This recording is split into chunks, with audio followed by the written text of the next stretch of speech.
Hi everyone, again, my name is Bridget Sullivan. I'm doing recordings of the faculty presentation on disability support. Again, I've broken it into separate segments to allow those of you who are watching this to break it up into segments to focus in on areas that are more relevant or more applicable to you, or that you're simply just more interested in. So this portion is going to focus on ADA and the law and different reasonable accommodations. Some of the input on the survey had different requests from faculty, and I wanted to really go through some of the requests and some of the information that you all requested and really explain why some of it is things that we don't do. One of the requests was to screen students to determine if they are ready for college level work. And that's just something that the Office of Disability Support Services doesn't do. Once students are accepted by admissions, they have been determined to have met our admissions criteria. My office then provides reasonable accommodations to reduce or eliminate barriers created by a disability. Please keep in mind, students are still expected and required to meet the academic requirements for coursework with or without reasonable accommodations. So that really is an important distinction there. Informing faculty of a student-specific disability.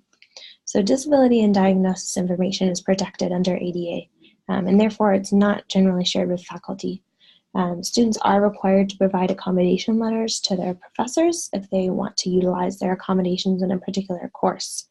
But I think the larger kind of piece here is that the disability or the diagnosis doesn't actually give us as much information as we think it does. Say you have two students, both with attention deficit disorder, ADD. Those two students could need very different accommodations.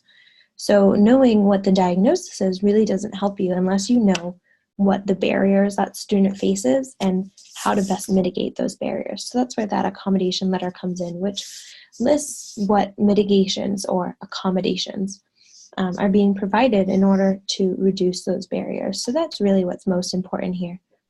And then the last piece was consulting with faculty on each accommodation granted. There's a wide variety of accommodations that are granted to our students.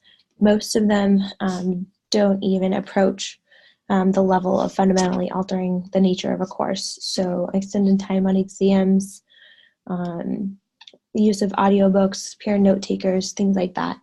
The only time that we really kind of pull faculty into that conversation is if a particular accommodation is a little more out of the box or has the potential to fundamentally alter a course. For example, a student who has been diagnosed with dyscalculia, I always say that wrong, which is essentially similar to dyslexia but with numbers. And so sometimes students with that diagnosis struggle with numbers and they need to be able to use a calculator. That can be tricky in some math classes depending on what is being tested. Are we testing the student's ability to memorize a function or a equation, or are we testing their ability to follow steps to get to a certain answer? In one case, and the calculator might be a reasonable accommodation. In another case, it may fundamentally alter the course, in which case it wouldn't be. That would be a situation where I would pull in the faculty to have that conversation and really determine what the most reasonable accommodation would be in that particular situation. Of course, if you get an accommodation letter and you have questions about an accommodation or you feel that it does alter the fundamental nature of your course, please reach out to me directly to discuss your concerns. I would encourage you not to discuss your concerns with the student, particularly students at Cambridge College. A lot of them are still learning how best to articulate their needs and may not have the skills developed yet to have that conversation with faculty about why they need a particular accommodation, which is why I really would encourage faculty to reach out directly to me, to the Office of Disability Support.